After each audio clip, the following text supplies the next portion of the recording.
Hello നമസ്തേ.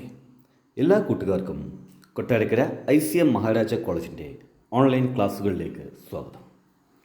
നമ്മൾ ഇന്ന് പഠിക്കാൻ പോകുന്നത് ദ ഇന്ത്യൻ കോൺട്രാക്റ്റ് ആക്ട് 1872മായി ബന്ധപ്പെട്ട ചില കാര്യങ്ങളാണ്. ഏറ്റവും ആദ്യമായി ശ്രദ്ധിച്ചോളൂ. Law revolves around rights and liabilities. നിയമം എന്ന് പറയുന്നത് ചില ആൾക്കാരുടെ അവകാശങ്ങളും ബാധ്യതകളുമായി ചുറ്റപ്പെട്ടതാണ്. In India people have 3 types of right. ഇന്ത്യയിൽ ഏതൊരു വ്യക്തിക്കും 3 തരത്തിലുള്ള അവകാശങ്ങളാണ് ഉള്ളത്. ഒന്ന് ഹ്യൂമൻ റൈറ്റ്, രണ്ടാമത്തത് കോൺസ്റ്റിറ്റ്യൂഷണൽ റൈറ്റ്, മൂന്നാമത്തത് കോൺട്രാക്ച്വൽ റൈറ്റ്. ശ്രദ്ധിച്ചോളൂ.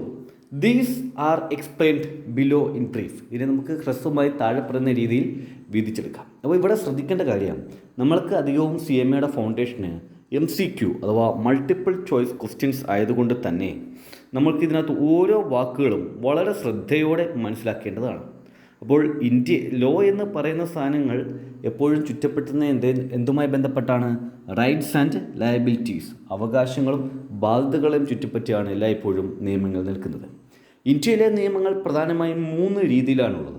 ഒന്ന് human right, 2 constitutional right, 3 contractual right. എന്താണ് ഹ്യൂമൻ റൈറ്റ്സ് എന്ന് നോക്കാം. There is no law. മാനുഷിക അവകാശങ്ങളുമായി ബന്ധപ്പെട്ട് പ്രത്യേകിച്ച് നിയമങ്ങൾ ഒന്നുമില്ല. United Nations have adopted an universal declaration of human rights which has been adopted by the member countries including India. അതായത് ഐക്യരാഷ്ട്രസഭയാണ് മനുഷ്യാവകാശങ്ങളുമായി ബന്ധപ്പെട്ട ആഗോളതലത്തിലുള്ള ഒരു ഡിക്ലറേഷൻ അഡോപ്റ്റ് ചെയ്തിരിക്കുന്നത്. ആ ഡിക്ലറേഷനെയാണ് ഇന്ത്യ അടക്കമുള്ള മെമ്പർ കൺട്രീസ്, ഐക്യരാഷ്ട്രസഭയുടെ മെമ്പർ കൺട്രീസ് ഏറ്റെടുത്തിരിക്കുന്നത്. We have national human right commission and state human right commission. നമുക്ക് എന്തൊക്കെയുണ്ട്? ദേശീയ മനുഷ്യാവകാശ കമ്മീഷനുകൾ, സംസ്ഥാന മനുഷ്യാവകാശ കമ്മീഷനുകളൊക്കെ ഉണ്ട്. Human is above common law. സാധാരണ നിയമത്തെക്കാട്ടിലും ഏറ്റവും മുകളിലാണ് ഹ്യൂമാനിറ്റേറിയൻ റൈറ്റ്സ്. രണ്ടാമത്തേതാണ് constitutional right. This is available to all citizen as per the constitution. നിയമപ്രകാരം എല്ലാ വ്യക്തികൾക്കും കിട്ടേണ്ടുന്ന ആനുകൂല്യമാണ് അല്ലെങ്കിൽ അവകാശമാണ് എല്ലാ വ്യക്തികളെന്ന് വെച്ച് കഴിഞ്ഞാൽ പൗരന്മാർക്കും, അങ്ങനെയാണ് പറയുന്നത്. This is available to all citizen as per constitution. Constitution പ്രകാരം എല്ലാ പൗരന്മാർക്കും ലഭ്യമാകേണ്ടുന്ന ഒരു അവകാശമാണ് constitutional right. Basic rights are called fundamental right. അടിസ്ഥാനപരമായ അവകാശങ്ങളെ പറയുന്ന പേരാണ് മൗലിക അവകാശം. And the government or government organisation violate any rights, remedies is available to the citizen by making writ petition to high court. അതായത് സർക്കാരുകളോ അല്ലെങ്കിൽ സർക്കാരിൻ്റെ ഏതെങ്കിലും ഏജൻസികളോ ഒരു വ്യക്തിയുടെ മൗലികമായ അവകാശങ്ങളെ ലംഘിക്കുകയാണ് എങ്കിൽ അതിൻ്റെ ഒരു പരിഹാരം ഹൈക്കോടതിയിൽ ഒരു റിട്ട് പെറ്റീഷൻ നൽകി നമുക്ക് നേടിയെടുക്കാവുന്നതാണ്. മൂന്നാമത്താണ് contractual rights. These are rights and obligation create voluntarily between the parties by making the contract. അതായത് കോൺട്രാക്റ്റിൽ ഏർപ്പെടുന്ന വ്യക്തികൾ തമ്മിൽ സ്വമേധയാ ഉണ്ടാവുന്ന ചില അവകാശങ്ങളെയും ബാധ്യതകളെയുമാണ് നമ്മൾ കോൺട്രാക്ച്വൽ റൈറ്റ് അഥവാ കരാർ അടിസ്ഥാനത്തിലുള്ള അവകാശങ്ങൾ എന്ന് പറയുന്നത്. അടുത്താണ് essential elements of a contract, offer and acceptance. ശ്രദ്ധിച്ചോളൂ, ഞാൻ വീണ്ടും പറയുകയാണ്, മൾട്ടിപ്പിൾ ചോയ്സ് ക്വസ്റ്റ്യൻസ് MCQ ആയതുകൊണ്ട് തന്നെ എവിടെ നിന്ന് വേണേലും നമുക്ക് ചോദ്യങ്ങൾ വരാം. അതുകൊണ്ട് തന്നെ തീർച്ചയായും എല്ലാ ടോപ്പിക്കുകൾക്കും അതിൻ്റേതായിട്ടുള്ള പ്രാധാന്യം നൽകി വേണം നമ്മൾ പഠിക്കാനെക്കൊണ്ട്. നോക്കിക്കോളൂ. Before the enactment of Indian contract act 1872, the court in India used to apply English common law as suited to Indian conditions, customs and usage. അതായത് 1872 ഇന്ത്യൻ കോൺട്രാക്റ്റ് ആക്ട് ഇന്ത്യയിൽ വരുന്നതിന് മുമ്പ് ഇന്ത്യയിലെ കോടതികളെല്ലാം ഇന്ത്യയിലെ സാഹചര്യങ്ങൾക്കും കസ്റ്റംസിനും യൂസേജിനും അനുസരിച്ച് ഇംഗ്ലീഷ് കോമൺ ലോയാണ് പിന്തുടർന്നുകൊണ്ടേയിരുന്നത്. Some difficulties were noticed in using English common law. എന്നാൽ ഈ ഇംഗ്ലീഷ് കോമൺ ലോ ഇന്ത്യയിൽ അപ്ലൈ ചെയ്യുമ്പോൾ ചില പ്രശ്നങ്ങളൊക്കെ ഉണ്ടാവും. Accordingly, later, the court started deciding case based on Hindu personal law and Muslim personal law. അപ്പോൾ ഇങ്ങനൊരു പ്രശ്നങ്ങൾ ഉണ്ടാകുന്നത് കൊണ്ട് തന്നെ പിന്നീട് കോടതികൾ കേസുകളെല്ലാം ഹിന്ദു വ്യക്തി നിയമങ്ങൾക്കനുസരിച്ചോ അല്ലെങ്കിൽ മുസ്ലിം വ്യക്തി നിയമങ്ങൾക്കനുസരിച്ചോ ഫോളോ അപ്പ് ചെയ്യാൻ തുടങ്ങി. But the same were still not found fit to address the business complexity. അതായത് പക്ഷേ ഈ സംഭവങ്ങൾ, അതായത് ഹിന്ദു വ്യക്തി നിയമങ്ങളോ മുസ്ലിം വ്യക്തി നിയമങ്ങളോ ഫോളോ ചെയ്തുകൊണ്ട് ബിസിനസ്സിനകത്തുണ്ടായിരിക്കുന്ന കോംപ്ലക്സിറ്റികൾ നമുക്ക് പരിഹരിക്കാനെ കൊണ്ട് പറ്റത്തില്ല. അക്കോർഡിംഗ്ലി അതിൻ്റെ ഭാഗമായി separate Indian contract act 1872 was enacted. Okay, അപ്പോൾ ഇതിൻ്റെ ഭാഗമായിട്ട് 1872 സെപ്പറേറ്റ് ആയിട്ടുള്ള ഒരു കോൺട്രാക്ട് ആക്ട് നിലവിൽ വന്നു. This act is based on English common law which is to a large extent made up of judicial precedents. അതായത് ശരിക്കും ഇത് ഇംഗ്ലീഷ് കോമൺ ലോയെ അടിസ്ഥാനപ്പെടുത്തിയാണ്. The law relating to the contract is contained in the Indian contract act 1872.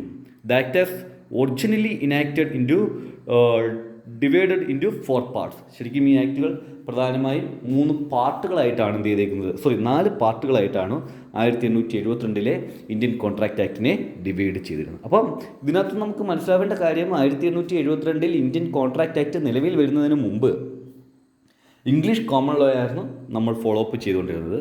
പക്ഷേ there is A problem that English common law ഇന്ത്യയിൽ കറക്റ്റായിട്ട് ഉപയോഗിക്കാനെ കൊണ്ട് പറ്റത്തില്ല. അതുകൊണ്ട് തന്നെ ഹിന്ദു വ്യക്തി നിയമങ്ങളും മുസ്ലിം വ്യക്തി നിയമങ്ങളും ഉപയോഗിച്ചിരുന്നു. അതും ബിസിനസ്സിൻ്റെ കോംപ്ലക്സിറ്റികളെ കുറയ്ക്കുന്നില്ല എന്ന് കണ്ടുകൊണ്ടാണ് Indian contract act 1872 English common ലോയെ അടിസ്ഥാനപ്പെടുത്തി നമ്മൾ രൂപീകരിക്കാനെ കൊണ്ട് ശ്രമിച്ചേക്കുന്നത്. ഈ ഇന്ത്യൻ കോൺട്രാക്ട് ആക്ട് 1872 4 ഭാഗങ്ങളാണ് ഉണ്ടായിട്ടുള്ളത്. ഏതൊക്കെയാണെന്ന് നോക്കാം. ഒന്ന്, law relating to general principles of contract. അതായത് കോൺട്രാക്റ്റിനെ അടിസ്ഥാനപ്പെടുത്തിയുള്ള ജനറലായിട്ടുള്ള പ്രിൻസിപ്പിൾ. അടുത്ത, law relating to the sale of goods. മൂന്നാമത്തെ, law relating to the special contract. നാലാമത്തത്, law relating to partnership business. അപ്പം 1872 ഇന്ത്യൻ കോൺട്രാക്ട് ആക്ട് പ്രധാനമായും 4 ഭാഗങ്ങളായിട്ടാണ് തരംതിരിച്ചിരുന്നത്. എന്താണ്? ഒരു കോൺട്രാക്റ്റിന് വേണ്ടുന്ന അടിസ്ഥാനപരമായ പ്രിൻസിപ്പിളുകളുമായി ബന്ധപ്പെട്ടിട്ടുള്ളത്. രണ്ടാമത്തത് സെയിൽ ഓഫ് ഗുഡ്സുമായി ബന്ധപ്പെട്ടിട്ടുള്ളത്. മൂന്നാമത്തത് ചില സ്പെഷ്യൽ കോൺട്രാക്റ്റുകളായിട്ടുള്ള ഗ്യാരണ്ടി, ബെയിൽമെൻറ്റ്, പ്ലെഡ്ജ് തുടങ്ങിയ സാധനങ്ങളുമായി ബന്ധപ്പെട്ടിട്ടുള്ളത്. അടുത്തത് ലോ റിലേറ്റിംഗ് ദ പാർട്ണർഷിപ്പ് ബിസിനസ്സുമായി ബന്ധപ്പെട്ട നിയമങ്ങൾ. എന്നാൽ ഇതിൽ സെയിൽ ഓഫ് ഗുഡ്സ് ആക്റ്റും അതിൻ്റെ കൂട്ട് തന്നെ പാർട്ണർഷിപ്പ് ബിസിനസ്സുമായി ബന്ധപ്പെട്ടുള്ള നിയമങ്ങളും പിന്നീട് സെപ്പറേറ്റ് നിയമങ്ങളായി മാറി. അതായത് the sale of goods act 1930 the Indian partnership act 1932 ആയിട്ട് മാറി. അപ്പം നോക്കിക്കോളൂ, 1872 ഇന്ത്യൻ കോൺട്രാക്ട് ആക്ടിന് 4 ഭാഗങ്ങളായിരുന്നു. അതിൽ 2 സെപ്പറേറ്റ് ആക്റ്റുകളായി പിന്നീട് എന്ത് ചെയ്തു, മാറി. The Indian contract act came into force on 1st September 1872. The act is applicable to the all India. 1/9/1872 ഈ പറയപ്പെടുന്ന ഇന്ത്യൻ കോൺട്രാക്ട് ആക്ട് പ്രാബല്യത്തിൽ വന്നത്. അതേപോലെ തന്നെ ഇന്ത്യയിൽ എല്ലായിടത്തും ഇത് ബാധകമാണ്. Definition of contract. അടുത്തതായി നമ്മൾ കോൺട്രാക്റ്റിൻ്റെ ഡെഫിനിഷനിലേക്ക് പോവുകയാണ്. സെക്ഷൻ 2 സബ്സെക്ഷൻ H ബ്രാക്കറ്റിൽ കിടക്കുന്നതിനെയാണ് നമ്മൾ സബ്സെക്ഷൻ എന്ന് പറയുന്നത്. Okay, of this act defined as the term contract as an agreement between 2 or more parties enforceable by law. അതായത് കോൺട്രാക്ട് ആക്ടിൻ്റെ സെക്ഷൻ 2 സബ്സെക്ഷൻ Hനകത്ത് കൃത്യമായി പറയുകയാണ്, an agreement between 2 or more parties enforceable by law. 2 അതിലധികമോ വ്യക്തികൾ തമ്മിലുണ്ടായിരിക്കുന്ന ഒരു agreement നിയമപ്രകാരം പ്രാബല്യത്തിൽ വരുത്താൻ പറ്റുമെങ്കിൽ, എൻഫോഴ്സബിൾ ബൈ ലോ എന്ന് വെച്ച് കഴിഞ്ഞാൽ നിയമപ്രകാരം പ്രാബല്യത്തിൽ വരുത്താൻ പറ്റുമെങ്കിൽ അതിനെ നമ്മൾ എന്തെന്ന് പറയും, കോൺട്രാക്റ്റ് എന്ന് പറയും. ഏത് സെക്ഷൻ പ്രകാരം? സെക്ഷൻ 2 സബ്സെക്ഷൻ H പ്രകാരം. പൊളോക്ക് ഡിഫൈൻസ് ദ കോൺട്രാക്ട് ആസ്, പൊളോക്ക് എന്ന് പറയുന്ന മറ്റൊരു വ്യക്തി കോൺട്രാക്റ്റിനെ ഡിഫൈൻ ചെയ്തിരിക്കുന്നത് ഇങ്ങനെയാണ്, every agreement and promise enforceable at the law is a contract. ഏതൊരു എഗ്രിമെൻറ്റ് അല്ലെങ്കിൽ ഏതൊരു പ്രോമിസ് ആണോ നമുക്ക് നിയമപ്രകാരം പ്രാബല്യത്തിൽ വരുത്താൻ പറ്റുന്നത് അതിനെ നമ്മൾ എന്തെന്ന് പറയും, കോൺട്രാക്റ്റ് എന്ന് പറയും. അതേപോലെ തന്നെ സൽമോണ്ട് എന്ന് പറയുന്ന വ്യക്തി വീണ്ടും മറ്റൊരു ഡെഫിനിഷൻ കോൺട്രാക്റ്റിന് വേണ്ടി കൊണ്ടുവന്നിട്ടുണ്ട്. എന്താണ്? Contract is N agreement creating and defining the obligation between the parties. വ്യക്തികൾ തമ്മിലുണ്ടായിരിക്കുന്ന ബാധ്യതകളെ ക്രിയേറ്റ് ചെയ്യുകയും അവ ഏതൊക്കെയാണെന്ന് ഡിഫൈൻ ചെയ്തുകൊണ്ടുള്ള ഒരു എഗ്രിമെൻറ്റിനെ പറയുന്ന പേരാണ് എന്താ? കോൺട്രാക്റ്റ് എന്ന് ആര് പറയുന്നു? സൽമോണ്ട് പറഞ്ഞു. അപ്പോൾ ശ്രദ്ധിക്കേണ്ട കാര്യം, ഈ മൾട്ടിപ്പിൾ ചോയ്സ് ക്വസ്റ്റ്യൻസ് ആയതുകൊണ്ട് തന്നെ ആരൊക്കെ ഏതൊക്കെ ഡെഫിനിഷനാണ് വെച്ചേക്കുന്നതെന്നുള്ള കാര്യം അടക്കമുള്ള കാര്യങ്ങൾ നിങ്ങൾ എന്ത് ചെയ്തിരിക്കണം? കൃത്യമായി മനസ്സിലാക്കിയിരിക്കണം. From the above analysis of the definition of the contract, it is clear that contract is based on enforceability of an agreement. അപ്പം നമുക്ക് ഈ ഡെഫിനേഷനകത്തൊന്ന് കൃത്യമായി മനസ്സിലാക്കാൻ പറ്റുന്ന ഒരു സാധനം എന്താണ് എന്ന് വെച്ച് കഴിഞ്ഞാൽ, കോൺട്രാക്റ്റ് എന്ന് പറയുന്നത് എന്തിനെ അടിസ്ഥാനപ്പെടുത്തിയാണ്? എഗ്രിമെൻ്റ് പ്രാവർത്തികമാക്കുന്നതിനെ അടിസ്ഥാനപ്പെടുത്തിയാണ്. എൻഫോഴ്സിബിലിറ്റി ഓഫ് ആൻ എഗ്രിമെൻറ്റുമായി ബന്ധപ്പെട്ടാണ്. So agreement and it enforceability are the two essential component of the contract. അപ്പം കോൺട്രാക്റ്റിൻ്റെ ഏറ്റവും പ്രധാനപ്പെട്ട രണ്ട് ഘടകങ്ങൾ ഏതൊക്കെയാണ്? എഗ്രിമെൻറ്റും അതേപോലെ തന്നെ എൻഫോഴ്സിബിലിറ്റിയുമാണ്. അപ്പോൾ രണ്ട് കാര്യങ്ങൾ ഇതിനകത്തൊന്ന് ശ്രദ്ധിച്ചോളൂ. ഒന്ന്, ഏതൊരു കോൺട്രാക്റ്റും എന്തിനെ അടിസ്ഥാനപ്പെടുത്തിയാണ്? എൻഫോഴ്സിബിലിറ്റി ഓഫ് ദ എഗ്രിമെൻറ്റ് പ്രാവർത്തികമാക്കുന്നതിനെ അടിസ്ഥാനപ്പെടുത്തിയാണ്. അതേപോലെ തന്നെ ഒരു കോൺട്രാക്റ്റിൻ്റെയും പ്രധാനപ്പെട്ട കമ്പോണൻറ്റുകൾ ഏതൊക്കെയാണ്? ഒന്ന് എഗ്രിമെൻറ്റും അതേപോലെ തന്നെ എൻഫോഴ്സിബിലിറ്റിയുമാണ് ഏതൊരു കോൺട്രാക്റ്റിൻ്റെയും പ്രധാനപ്പെട്ട രണ്ട് ഘടകങ്ങളായിട്ട് പറയുന്നത്. If either of this two is missing there is no contract. ഈ രണ്ടെണ്ണത്തിൽ ഏതെങ്കിലും ഒരെണ്ണം മിസ്സാവുകയാണെങ്കിൽ അവിടെ എന്തില്ല? കോൺട്രാക്റ്റുകൾ ഇല്ല. അടുത്തതാണ് ഡെഫിനിഷൻ ഓഫ് എഗ്രിമെൻറ്റ്. എഗ്രിമെൻറ്റിൻ്റെ ഡെഫിനിഷൻ നോക്കിക്കോളൂ. Agreement has been defined in section 2 subsection E. Contract ആക്ടിൻ്റെ സെക്ഷൻ 2 സബ്സെക്ഷൻ ഇക്കകത്താണ് എഗ്രിമെൻറ്റുമായി ബന്ധപ്പെട്ടേക്കുന്ന കാര്യങ്ങൾ പറഞ്ഞേക്കുന്നത്. അവിടെ എന്താ പറഞ്ഞേക്കുന്നത് നോക്കൂ. Every promise and every set of promise forming for the consideration of each other. എന്താണ്? എവരി പ്രോമിസ്, ഏതൊരു വാഗ്ദാനമാകാം. And every set of promise, അതേപോലെ തന്നെ ഒരു കൂട്ടം വാഗ്ദാനങ്ങളോ. ഫോമിംഗ് എന്ന് വെച്ച് കഴിഞ്ഞാൽ രൂപപ്പെടുന്നു. കൺസിഡറേഷൻ ഫോർ ഈച്ച് അതർ, രണ്ട് വ്യക്തികൾക്കും എന്തെങ്കിലും തരത്തിലുള്ള ബെനിഫിറ്റ് കിട്ടുന്നതിന് വേണ്ടി രൂപപ്പെട്ടേക്കുന്ന ഒരു പ്രോമിസിനെയോ ഒരു കൂട്ടം പ്രോമിസുകളെയോ പറയുന്ന പേരാണ് എന്ത്? എഗ്രിമെൻറ്റ്. നോക്കിക്കോളൂ, എവരി പ്രോമിസ് എന്നാണ് ഈ പ്രോമിസ്. ഓഫറും അക്സെപ്റ്റൻസും കൂടെ ചേരുന്നതിനെ പറഞ്ഞ പേരാണ് promise. And every set of promise, അപ്പോൾ ഒരു പ്രോമിസ് ആവാം അല്ലെങ്കിൽ ഒരു കൂട്ടം പ്രോമിസ് ആവാം. Forming consideration for each other. Consideration എന്ന് വെച്ച് കഴിഞ്ഞാൽ ബെനിഫിറ്റ് എന്നാണ്. സംതിങ് ഇൻ റിട്ടേൺ, എന്തെങ്കിലും തിരിച്ചു കിട്ടുക എന്നുള്ളതാണ് കൺസിഡറേഷൻ കൊണ്ട് ഉദ്ദേശിക്കുന്നത്. അപ്പം കോൺട്രാക്റ്റിൽ ഏർപ്പെട്ടേക്കുന്ന രണ്ട് വ്യക്തികൾക്കും എന്തെങ്കിലും തിരിച്ചു കിട്ടുക എന്ന് പറയുന്ന ലക്ഷ്യത്തോടു കൂടി നൽകുന്ന ഒരു പ്രോമിസിനെയോ ഒരു കൂട്ടം പ്രോമിസിനെയോ നമ്മൾ എന്തെന്ന് പറയും? എഗ്രിമെൻറ്റ് എന്ന് പറയും. ഈ എഗ്രിമെൻറ്റ് നിയമപ്രകാരം പ്രാബല്യത്തിൽ വരുത്തിയാൽ മാത്രമേ അത് എന്തായി മാറുകയുള്ളൂ? കോൺട്രാക്റ്റായി മാറുകയുള്ളൂ. അത് കഴിഞ്ഞിട്ട് വീണ്ടും പറയാണ്, according to section 2 subsection B. അപ്പോൾ സെക്ഷൻ 2 സബ്സെക്ഷൻ ബിക്കകത്ത് അക്സെപ്റ്റൻസിനെ പറ്റിയാണ് പറയുന്നത്. ശ്രദ്ധിക്കണം. When the person to whom the proposal is made. When the person to whom the proposal is made, ആരോടാണോ നമ്മൾ ഈ പ്രപ്പോസൽ പറഞ്ഞിരിക്കുന്നത്, സിഗ്നിഫൈസ് അസെൻഡ് ടു, അവരുടെ സമ്മതം അറിയിക്കുകയാണെങ്കിൽ, the proposal is set to be accepted. Proposal എന്തായെന്ന് പറയാം? accepted ആയെന്ന് പറയാം. And a proposal when accepted it become a contract. A proposal എപ്പോഴാണോ അക്സെപ്റ്റഡ് ആവുന്നത് അപ്പോൾ എന്തായി മാറും? കോൺട്രാക്റ്റായി മാറും എന്നാണ് ഇവിടെ പറയുന്നത്. നോക്കിക്കോളൂ, when the person to whom the proposal is made. Person to whom, ആരോടാണോ നമ്മൾ പ്രപ്പോസൽ നൽകിയിരിക്കുന്നത്, സിഗ്നിഫൈസ് അറിയിക്കുകയാണ്, ഹിസ് അവൻ്റെ, അസെൻറ്റ് സമ്മതം, ദർ ടു അതേപോലെ, അതായത് നമ്മൾ എന്താണോ ചോദിച്ചേക്കുന്നത് അത് അവൻ അതേപോലെ തന്നെ സമ്മതിച്ചേക്കുകയാണെങ്കിൽ, the proposal is set to be accepted. Proposal എന്തായെന്ന് പറയാം? അക്സെപ്റ്റഡ് ആയി എന്ന് പറയാം. And a proposal when accepted become a contract. ഈ പ്രപ്പോസൽ എപ്പോഴാണോ അക്സെപ്റ്റഡ് ആവുന്നത് അപ്പോൾ അത് എന്തായി മാറും? കോൺട്രാക്റ്റായി മാറും. Then summing together all the three definitions, we can say an accepted proposal or offer is an agreement. Accepted ആയിട്ടുള്ള പ്രപ്പോസലിനെ നമ്മൾ എന്തെന്ന് പറയും? എഗ്രിമെൻ്റ് എന്ന് പറയും. ഈ പറയുന്ന കാര്യങ്ങളെല്ലാം വൃത്തിയായിട്ട് ശ്രദ്ധിച്ചോണം. ഈ വൺ വേർഡ് വരുമ്പോൾ തിരിച്ചും മറിച്ചുമൊക്കെ എന്ത് ചെയ്തേക്കാം? വന്നേക്കാം. When we say that an accepted proposal or offer creating legal relationship or enforceable by law is a contract in ordinary sense, it raises another point: how a person will accept an offer or proposal. നോക്കിക്കോളൂ, ഇവിടെ എന്താ പറഞ്ഞിരിക്കുന്നത്? When we says that, ഇപ്പോഴാണ് നമ്മൾ പറയുന്നത്, an accepted proposal or offer creating legal relationship or enforceable by law is a contract in ordinary sense. സാധാരണഗതിയിൽ ഒരു accepted ആയിട്ടുള്ള പ്രപ്പോസൽ അല്ലെങ്കിൽ ഓഫർ ലീഗലായിട്ടുള്ള റിലേഷൻഷിപ്പുകൾ മെയിൻറ്റെയിൻ ചെയ്യിപ്പിക്കുന്നു പറയുകയാണെങ്കിൽ അവിടെ ഒരു പ്രശ്നമുണ്ടാകും.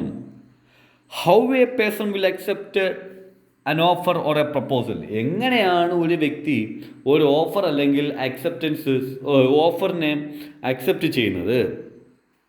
ഓക്കെ, ഓഫറിനെ അല്ലെങ്കിൽ ഒരു പ്രപ്പോസലിനെ എങ്ങനെയാണ് ഒരു വ്യക്തി അക്സെപ്റ്റ് ചെയ്യുന്നത്? ഒന്നും കൂടെ പറയാം.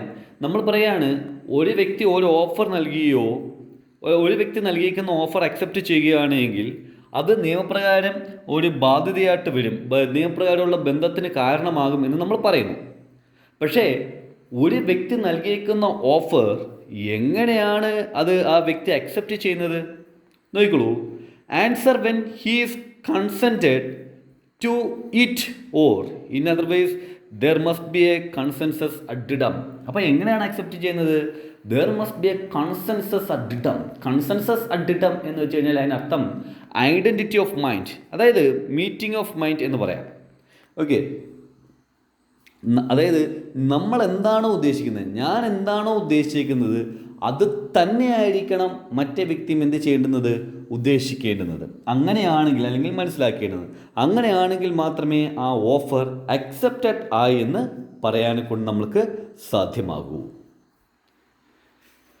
നോക്കിക്കോളൂ. The essence of agreement or in turn contract is meeting of mind of the parties. അപ്പോൾ ഒരു കോൺട്രാക്റ്റിൻ്റെ എസൻസ് എന്താണ്? വളരെ അതിൻ്റെ ഒരു കോൺട്രാക്റ്റിൻ്റെ അന്തസത്ത എന്ന് പറയുന്നത് എന്താണ്? നമ്മളുടെ മീറ്റിംഗ് ഓഫ് മൈൻഡാണ്. അപ്പോൾ ഇവിടെ തന്നെ നമ്മൾ നേരത്തെ കുറച്ച് സാധനങ്ങൾ കൂടി നമ്മൾ ശ്രദ്ധിക്കേണ്ടിയിരിക്കുന്നു. ഓരോ സംഭവങ്ങൾ പറയുമ്പോഴും എസെൻഷ്യൽ കമ്പോണൻറ്റ് രണ്ടെണ്ണമാണ്, എഗ്രിമെൻറ്റും എൻഫോഴ്സിബിലിറ്റി. ഒരു കോൺട്രാക്റ്റിൻ്റെ അടിസ്ഥാനം എൻഫോഴ്സിബിലിറ്റി ഓഫ് ആൻ എഗ്രിമെൻ്റ് ആണ്. അതേപോലെ തന്നെ ഒരു കോൺട്രാക്റ്റിൻ്റെ എസൻസ് എന്ന് പറഞ്ഞാൽ എന്താണ്? അത് തീർച്ചയായും ഐഡൻറ്റിറ്റി ഓഫ് മൈൻഡാണ്. ഇങ്ങനെയുള്ള പോയിന്റുകളൊന്നും നിങ്ങൾ മറന്നു പോകരുത്, കാരണം these are very very very important. അപ്പം അടുത്തൊരു പ്രശ്നമാണ്, will all agreement gives rise to a contract? എല്ലാ എഗ്രിമെൻറ്റുകളും കോൺട്രാക്റ്റുകളാകാനെ കൊണ്ടുള്ള സാധ്യതയുണ്ടോ? നോക്കിക്കോളൂ. An agreement to become a contract must give rise to a legal obligation. ഒരു എഗ്രിമെൻറ്റ് കോൺട്രാക്റ്റ് ആകണമെങ്കിൽ തീർച്ചയായും അവിടെ നിയമപരമായിട്ടുള്ളൊരു ബാധ്യത ക്രിയേറ്റ് ചെയ്യണം. Agreement can be a social obligation or legal obligation. ഈ എഗ്രിമെൻറ്റുകൾ പ്രധാനമായും രണ്ട് തരത്തിലാണ്, സാമൂഹ്യപരമായ ബാധ്യത ഉള്ളതും നിയമപരമായ ബാധ്യത ഉള്ളതും ആയിട്ടുള്ള രീതിയാണ്. Okay, an agreement giving rise to social obligation is not a contract. അതായത് സാമൂഹ്യപരമായ ബാധ്യതകൾ കൊണ്ടുണ്ടായേക്കുന്ന ഒരു കോൺട്രാക്റ്റ് ഒരിക്കലും എന്തായിട്ട് കൺസിഡർ ചെയ്യത്തില്ല, ഒരു കോൺട്രാക്റ്റായിട്ട് കൺസിഡർ ചെയ്തില്ല. അപ്പോൾ ഈ സോഷ്യൽ ഒബ്ലിഗേഷൻ എന്ന് വെച്ചാൽ എന്താ അറിയോ? നമ്മളുടെ നാട്ടിലെ ചില നടപ്പുവശങ്ങളുണ്ടല്ലോ, നമ്മുടെ വീടിനടുത്തൊരു കല്യാണം ഉണ്ടെങ്കിൽ വിളിക്കണം, വിളിച്ചില്ല എന്ന് പറഞ്ഞുകൊണ്ട് കേസ് കൊടുക്കാൻ പറ്റുമോ? ഇല്ല. ഉത്സവത്തിന് ബന്ധുക്കാരെ വീട്ടിലേക്ക് വിളിക്കുക, വിളിച്ചില്ലെന്ന് പറഞ്ഞുകൊണ്ട് കേസ് കൊടുക്കാൻ പറ്റുമോ? ഇല്ല. അതൊക്കെ ഒരു സോഷ്യൽ ഒബ്ലിഗേഷനാണ്. ഓക്കെ, അപ്പോൾ ഏതൊരു കോൺട്രാക്റ്റും പ്രധാനമായും രണ്ട് രീതിയിലാണുള്ളത്. ഒന്ന് ഒന്നെങ്കിൽ അത് സോഷ്യൽ ഒബ്ലിഗേഷൻ ഉള്ളതായിരിക്കണം, അല്ലെങ്കിൽ അതെന്തായിരിക്കണം, ലീഗൽ ഒബ്ലിഗേഷൻ ഉള്ളത് ആയിരിക്കണം. ഓക്കെ, അപ്പോൾ സോഷ്യൽ ഒബ്ലിഗേഷൻ ആയിട്ടുള്ളൊരു സംഭവം എന്ന് വെച്ച് കഴിഞ്ഞാൽ ഒരു നാട്ടു നടപ്പിൻ്റെ ഭാഗമായിട്ടൊക്കെ ഉള്ള സംഭവമാണ്. ഓക്കെ, അപ്പോൾ അതൊരു കാരണവശാലും എന്താകണമെന്നില്ല, കോൺട്രാക്റ്റ് ആകണമെന്നില്ല.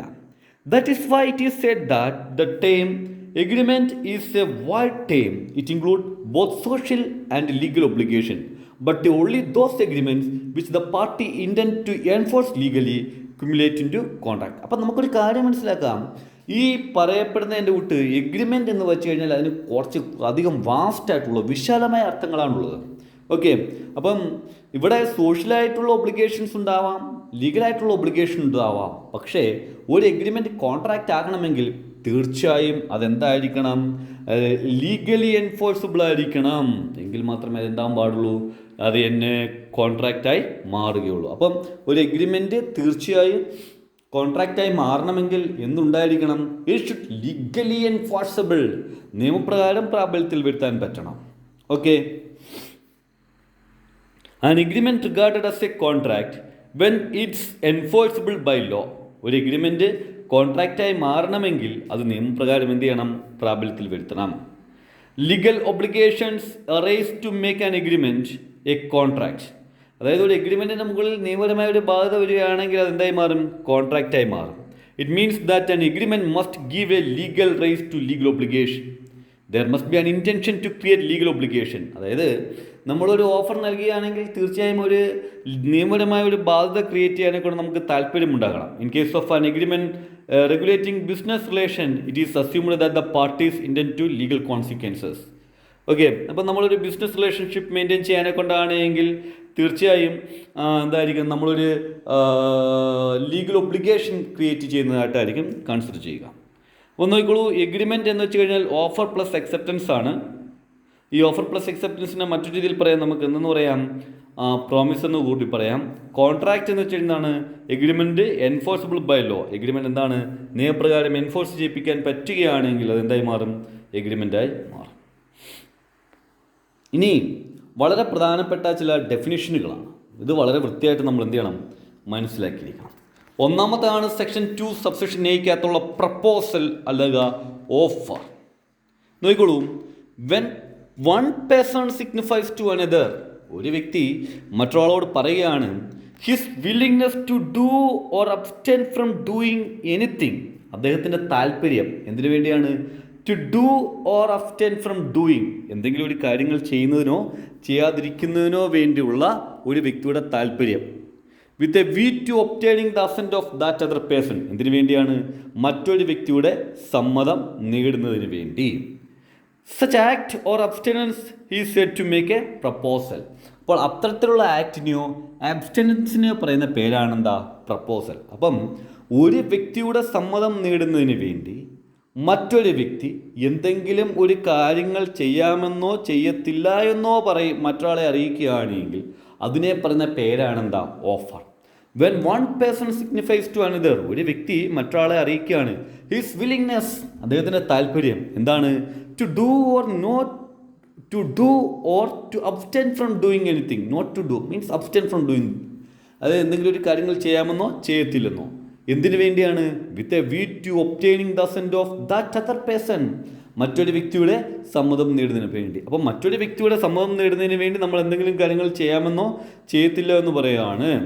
Okay, such act or abstinence is said to make a proposal. അത്തരത്തിലുള്ള ആക്ടിനെയോ അല്ലെങ്കിൽ അബ്സ്റ്റൻസിനെയോ ആണ് നമ്മൾ എന്തെന്ന് പറയുന്നത്? പ്രപ്പോസൽ എന്ന് പറയുന്നത്. ദെൻ പ്രോമിസിനെ പറ്റി പഠിച്ചു. പ്രോമിസ് എന്ന് വെച്ച് കഴിഞ്ഞാൽ അക്സെപ്റ്റൻസ് ആണ്. ഓക്കെ, അപ്പോൾ അത് ഓൾറെഡി നമ്മൾ പറഞ്ഞതാണ്. അടുത്താണ് promisor and promisee. Section 2 subsection C. The person making the proposal is called promisor. ഏതൊരു വ്യക്തിയാണോ ഈ പ്രപ്പോസൽ നൽകുന്നത് അയാളെ നമ്മൾ എന്തെന്ന് പറയും? പ്രോമിസർ എന്ന് പറയും. And the person accepting the proposal is called promisee. ഏതൊരു വ്യക്തിയാണോ ഈ പ്രപ്പോസൽ അക്സെപ്റ്റ് ചെയ്യുന്നത് അദ്ദേഹത്തെ നമ്മൾ എന്തെന്ന് പറയും? പ്രോമിസി എന്നും പറയും. അടുത്താണ് സെക്ഷൻ 2 സബ്സെക്ഷൻ ഡിക്കകത്തുള്ള കൺസിഡറേഷൻ. എന്താണ് കൺസിഡറേഷൻ എന്ന് നോക്കാം. When at the desire of the promisor, അതായത് പ്രോമിസ് നൽകുന്ന വ്യക്തിയുടെ ഇഷ്ടപ്രകാരം, the promisee or any other person, promise സ്വീകരിക്കുന്ന വ്യക്തിയോ അല്ലെങ്കിൽ മറ്റേതെങ്കിലും ഒരു വ്യക്തിയോ, has done or abstain from doing, എന്താണ് ചെയ്തതോ ചെയ്യാതിരുന്നതോ. അത് ശ്രദ്ധിച്ചോണം, പാസ്റ്റ് ടെൻസ് ആണ്. Has done or abstained from doing. Okay, ചെയ്തതോ ചെയ്യാതിരുന്നതോ. Or does or abstain from doing, ചെയ്യുന്നതോ ചെയ്യാതിരിക്കുന്നതോ. That is present tense. Or promise to do or abstain from doing, ചെയ്യാമെന്ന് പറയുന്നതോ ചെയ്യാതിരിക്കാമെന്ന് പറയുന്നതോ. That is future tense. Something, എന്തെങ്കിലും. സച്ച് ആക്ട്, പ്രവർത്തനങ്ങൾ. ഓർ അബ്സ്റ്റിനൻസ്, നിഷേധങ്ങൾ. ഓർ പ്രോമിസ്, വാഗ്ദാനങ്ങൾ. Is called consideration for the promise, പറയപ്പെടുന്നു പ്രോമിസിൻ്റെ കൺസിഡറേഷനായി. അപ്പം ഈ കൺസിഡറേഷൻ ശ്രദ്ധിച്ചോണേ.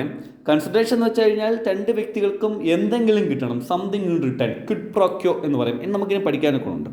അതാണ് കൺസിഡറേഷൻ കൊണ്ട് പ്രഥമദൃഷ്ടിയ നമുക്ക് മനസ്സിലാവേണ്ടത്. പക്ഷേ കൺസിഡറേഷൻ്റെ ഡെഫിനേഷൻ ഇങ്ങനെയാണ്: പ്രോമിസ് ചെയ്യുന്ന വ്യക്തിയുടെ ഇഷ്ടപ്രകാരം പ്രോമിസ് സ്വീകരിക്കുന്ന വ്യക്തിയോ അല്ലെങ്കിൽ മറ്റേതെങ്കിലും വ്യക്തിയോ എന്തെങ്കിലും കാര്യങ്ങൾ ചെയ്തതോ ചെയ്യാതിരുന്നതോ ചെയ്യുന്നതോ ചെയ്യാതിരിക്കുന്നതോ ചെയ്യാമെന്ന് പറയുന്നതോ ചെയ്യാതിരിക്കാമെന്ന് പറയുന്നതോ എന്തെങ്കിലും പ്രവർത്തനങ്ങളെയോ നിഷേധങ്ങളെയോ വാഗ്ദാനങ്ങളെയോ, അബ്സ്റ്റൻസ് എന്ന് വെച്ച് കഴിഞ്ഞാൽ നിഷേധങ്ങളാണ്, വാഗ്ദാനങ്ങളെയോ പറയുന്ന പേരാണ് consideration for the promise. Okay, അടുത്ത എഗ്രിമെൻറ്റിനെ പറ്റി നമ്മൾ നേരത്തെ പറഞ്ഞിരുന്നു. അടുത്തതാണ് reciprocal promise, section 2 subsection F. എന്താണ് റെസിപ്രോക്കൽ പ്രോമിസ് എന്ന് നമുക്ക് നോക്കാം. Promise which form the consideration or part of the consideration for each other are called reciprocal promise. അതായത് ഒരു വ്യക്തി നൽകേണ്ടുന്ന ജോലിക്ക് പകരം ആ വ്യക്തി എന്ത് ചെയ്യുകയാണ്, തിരിച്ചൊരു പ്രോമിസാണ് നൽകുന്നത്. ഓക്കെ, അതായത് ഞാനത് ചെയ്യാം എന്ന് ഞാൻ പറയുകയാണ്, ഞാനത് ചെയ്യാം. അപ്പം മറ്റേ ആൾ പറയുകയാണ് നീ അത് ചെയ്യുകയാണെങ്കിൽ ഞാൻ ഇന്ന സാധനങ്ങൾ ചെയ്യാം എന്ന് പറയാം. നമ്മുടെ രണ്ടുപേരും ജോലി ചെയ്യുന്നില്ല, പകരം എന്താണ്, അങ്ങോട്ടും ഇങ്ങോട്ടും വാക്കുകൾ നൽകുകയാണ്. Reciprocal promise required both the parties to the agreement to do something. ഇവിടെ എന്താണ്, അങ്ങോട്ടും ഇങ്ങോട്ടും വാക്കുകൾ നൽകുന്നതേ ഉള്ളൂ, എന്താണ്, എന്തെങ്കിലും കാര്യങ്ങൾ ചെയ്യാമെന്ന് പറഞ്ഞുകൊണ്ട്. അടുത്താണ് void agreement. An agreement not enforceable by law is known as void. നിയമപ്രകാരം പ്രാബല്യത്തിൽ വരുത്താൻ പറ്റാത്ത എഗ്രിമെൻറ്റുകളെയാണ് നമ്മൾ എന്ന് പറയുന്നത് വോയിഡ് എഗ്രിമെൻറ്റുകൾ എന്ന് പറയുന്നത്. ഈ സെക്ഷനകത്ത് സെക്ഷൻ 2 സബ്സെക്ഷൻ G. അടുത്തതാണ് കോൺട്രാക്റ്റ്, നമ്മൾ പഠിച്ചു.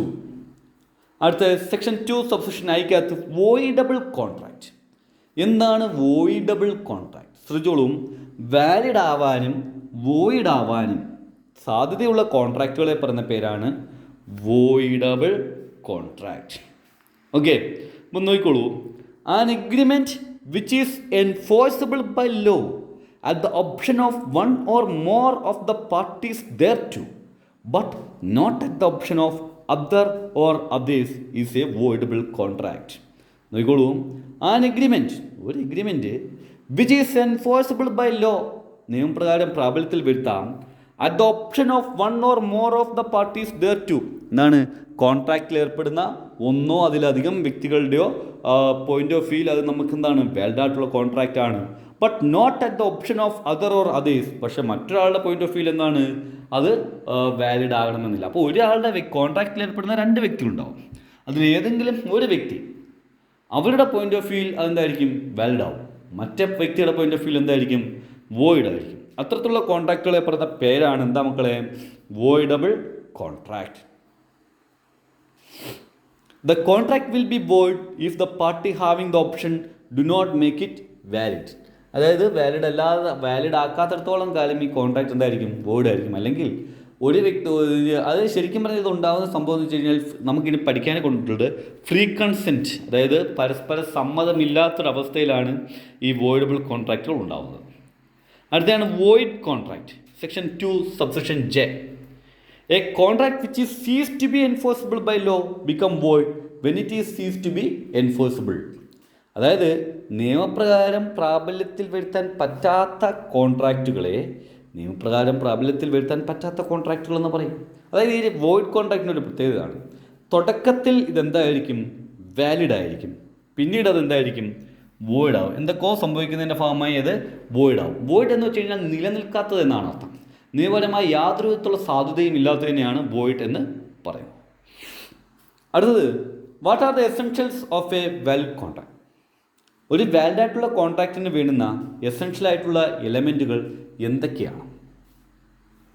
ഒന്നാമത്തതാണ് agreement. In order to constitute a contract there must be an agreement in first place.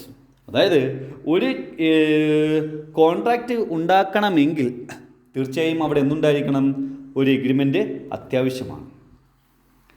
An agreement in turn is composed of 2 elements, offer and acceptance. ഏതൊരു എഗ്രിമെൻറ്റിനകത്താണെങ്കിലും 2 എലമെൻറ്റുകൾ നിർബന്ധമാണ്. ഏതൊക്കെ? ഓഫറും അക്സെപ്റ്റൻസും. There must be at least 2 parties making the offer and another accepting it. അതേപോലെ തന്നെ ഇവിടെ 2 വ്യക്തികളും നിർബന്ധമാണ്. ആരാണ്? കുറഞ്ഞത് 2 വ്യക്തികളെങ്കിലും നിർബന്ധമാണ്. ആരൊക്കെയാണ്? പ്രോമിസറും പ്രോമിസി അഥവാ ഓഫർ നൽകുന്ന വ്യക്തിയും ഓഫർ സ്വീകരിക്കുന്ന വ്യക്തിയും. The terms of offer must be definite. ഓഫറിനകത്ത് പറഞ്ഞിരിക്കുന്ന കാര്യങ്ങൾ കൃത്യമായിരിക്കണം. And acceptance must be absolute and unconditional. Acceptance എന്തായിരിക്കണം? അബ്സല്യൂട്ടും അൺകണ്ടീഷണലുമായിരിക്കണം. എന്താണ് അബ്സല്യൂട്ട്? നമ്മൾ എന്താണോ പറഞ്ഞേക്കുന്നത് അത് അതേപോലെ. അൺകണ്ടീഷണൽ എന്ന് വെച്ച് കഴിഞ്ഞാൽ അതിനകത്ത് മറ്റൊരു കാര്യം ചേർക്കാൻ കൊണ്ട് പറ്റുകയില്ല. ഞാനൊരു കാര്യം നിങ്ങളോട് ചോദിക്കുകയാണെങ്കിൽ നിങ്ങൾ എസ് ഓർ നോ, സ്വീകരിക്കുന്നു അല്ലെങ്കിൽ സ്വീകരിക്കാതിരിക്കുന്നു എന്നുള്ളതായിരിക്കണം അതിൻ്റെ ഉത്തരം. അല്ലാതെ അങ്ങോട്ട് വന്നിട്ട് ഇങ്ങോട്ട് പോകാമെന്നൊക്കെ പറഞ്ഞൊരു കണ്ടീഷനുകളൊന്നും പറയാനെ കൊണ്ട് പാടില്ല. അപ്പോൾ എന്തായിരിക്കണം? ഓഫർ എന്ന് പറയുന്നത് ഡെഫിനിറ്റ് ആയിരിക്കണം. അക്സെപ്റ്റൻസ് എന്ന് പറയുന്നത് എന്തായിരിക്കണം? അബ്സല്യൂട്ടും അൺകണ്ടീഷണലും ആയിരിക്കണം. ഓക്കെ. അപ്പോൾ ഏതൊരു കോൺട്രാക്റ്റിലും ഏറ്റവും ആദ്യമേ വേണ്ടുന്നത് എഗ്രിമെൻ്റാണ്. എഗ്രിമെൻറ്റിനകത്ത് പ്രധാനമായും രണ്ട് കാര്യങ്ങളാണ് വേണ്ടുന്നത്. ഒന്ന് ഓഫറും അക്സെപ്റ്റൻസും, രണ്ടാമത് പ്രോമിസറും പ്രോമിസിയും. ഓഫറിൻ്റെ പ്രത്യേകത ഡെഫിനിറ്റ് ആയിരിക്കണം. അക്സെപ്റ്റൻസിൻ്റെ പ്രത്യേകത എന്തായിരിക്കണം? അബ്സല്യൂട്ടും അൺകണ്ടീഷണലും ആയിരിക്കണം. നോക്കിക്കോളൂ, അടുത്ത രണ്ടാമത്തെ എസെൻഷ്യൽ എലിമെൻറ്റ്സ് ആണ് free consent. All contract need to be voluntary. എല്ലാ കോൺട്രാക്റ്റുകളും സ്വമേധയ ഉള്ളതായിരിക്കണം. According to section 14, consent is said to be free when it is not caused by coercion, undue influence, fraud, misrepresentation or mistake. If the consent is not free, then no valid contract comes into existence. This will discuss in detail subsequently. നോക്കിക്കോളൂ, free consent എന്ന് വെച്ച് കഴിഞ്ഞാൽ പരിപൂർണമായ സമ്മതം അഥവാ സ്വമേധയ ഉള്ള സമ്മതം എന്നാണ് പറയുന്നത്. അപ്പോൾ ഏതൊരു കോൺട്രാക്റ്റും സ്വമേധയ ഉണ്ടാകേണ്ടതാണ്. ഇവിടെ സെക്ഷൻ 14 പറയുകയാണ് കൺസെൻറ്റ് എന്ന് വെച്ച് കഴിഞ്ഞാൽ, ഫ്രീ കൺസെൻറ്റ് എന്ന് വെച്ച് കഴിഞ്ഞാൽ when it is not caused by coercion, undue influence, fraud, misrepresentation or mistake. Okay, അതായത് coercion, undue influence, fraud, misrepresentation, mistake തുടങ്ങിയ കലാപരിപാടികൾ കൂടി ആവരുത് കോൺട്രാക്റ്റുകൾ ആരംഭിക്കുന്നത്. If the consent is not free then no valid contracts come into existence. Consent free അല്ല എങ്കിൽ യാതൊരു വിധത്തിലുള്ള കോൺട്രാക്റ്റുകളും ഉണ്ടാകണമെന്നില്ല. അപ്പോൾ ഈ കൺസെൻറ്റ് ഫ്രീ അല്ലാതാകുമ്പോഴാണ് വോയിഡബിൾ കോൺട്രാക്റ്റ് ഉണ്ടാകുന്നത്. അടുത്താണ് lawful consideration. The agreement must be supported by lawful consideration. Okay, എഗ്രിമെൻറ്റിന് തീർച്ചയായും ലോഫുൾ ആയിട്ടുള്ള കൺസിഡറേഷൻ ഉണ്ടായിരിക്കണം. Consideration means something in return. Consideration എന്ന് വെച്ച് കഴിഞ്ഞാൽ അതിനർത്ഥം എന്താണ്? സംതിങ് ഇൻ റിട്ടേൺ, എന്തെങ്കിലും തിരിച്ചു കിട്ടുക എന്നുള്ളതാണ്.